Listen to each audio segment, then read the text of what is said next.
C'est la rentrée pour mon petit Strasbourg et je vous propose une plongée dans l'histoire industrielle de la ville.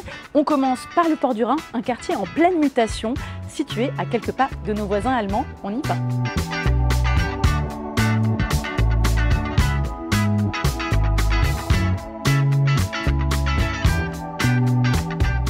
Et l'on entame cette découverte par le port de Strasbourg, un pôle logistique et industriel équivalent à certains ports maritimes. Il s'agit même du deuxième port fluvial de France.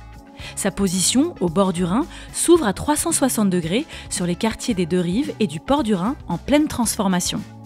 Notre premier stop se fait dans un tiers-lieu créatif situé sur l'ancien site de la Coop Alsace, fleuron de l'industrie locale de la grande distribution. Et c'est dans cette friche que s'animent les ateliers éclairés, une joyeuse équipe qui cohabite entre pratiques artisanales et arts visuels et numériques. On découvre notamment un Fab Lab, un espace de fabrication pour faire soi-même, mais aussi des artistes et artisans en résidence, comme des créateurs de vélos sur mesure ou un cordonnier qui customise et fabrique des sneakers. Un peu plus loin dans le Garage Coop, c'est une micro-librairie dédiée à l'illustration qui vient d'ouvrir ses portes. On quitte ce bouillon de culture foisonnant vers une autre friche qui vient elle aussi de se réinventer. Et c'est Jean-Maxime, coordinateur du projet Kaléidoscope, qui m'attend pour une petite visite du propriétaire. Salut Jean-Maxime. Salut Caroline. Alors on se trouve ici dans un lieu incroyable. Un lieu incroyable et je vais te le faire visiter. On commence tout de suite. Allez. On y va. Pas de temps à perdre, direction l'Ancrage Café où se réunissent quotidiennement habitants du quartier et occupants de ce tiers-lieu qui accueille notamment un espace de coworking.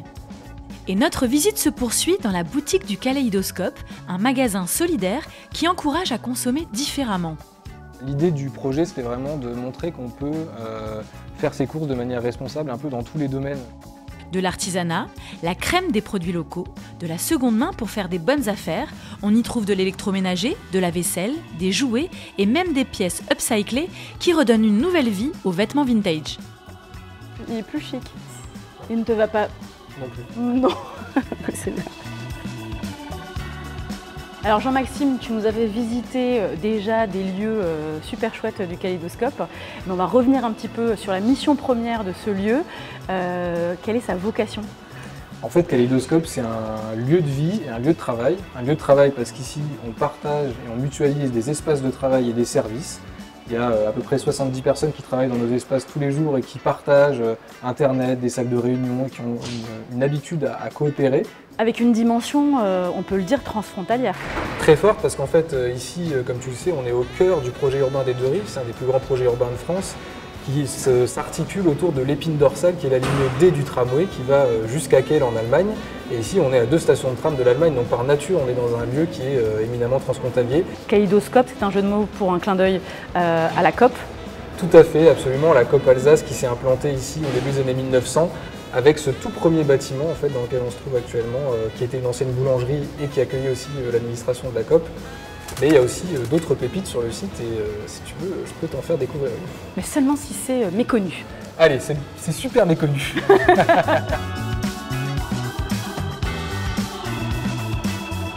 J'ai hâte, hein, je sais pas du tout ce qui m'attend.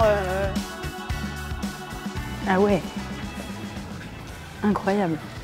Bouche bée, je suis totalement sous le charme de ce lieu resté dans son jus, dans lequel on y assemblait du vin. Ce chai, aux allures de vaisseau spatial, réparti sur 5 niveaux, réceptionnait le vin par voie ferrée avant d'être mélangé, embouteillé et redistribué dans toute l'Alsace. À l'époque, c'était le chai le plus moderne d'Europe. Est-ce qu'on peut jouer avec les manettes ? Je te sers un petit muscat. Je pense. Du coup, non, je suis plutôt gamers. Ok, c'est par là. C'est par là.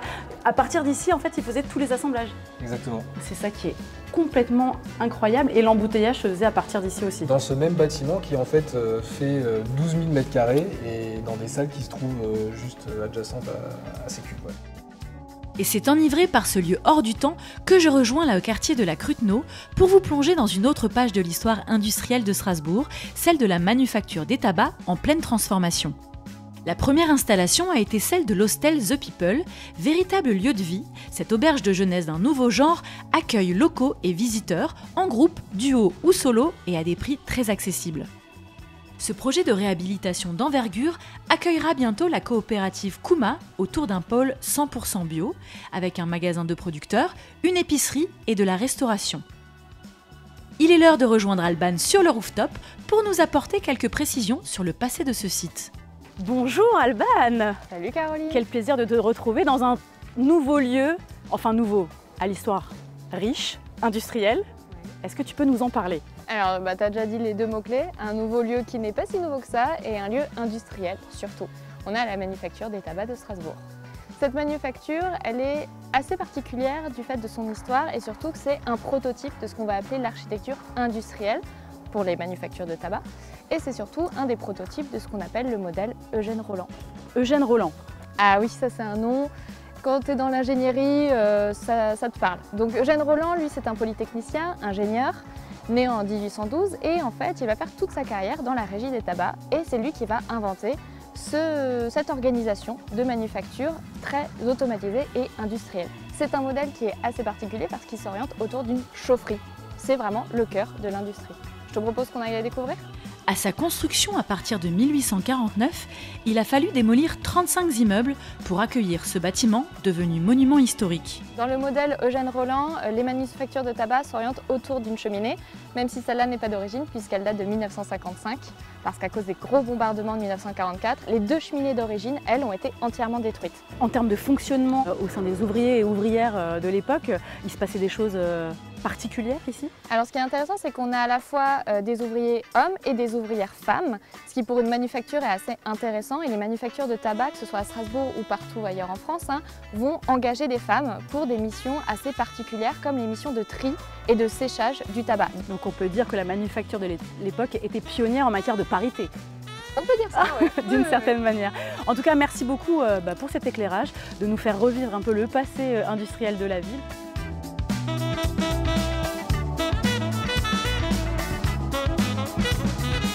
Je vous laisse sur quelques images du tout nouveau planétarium du Jardin des Sciences pour un voyage cosmique, la tête dans les étoiles.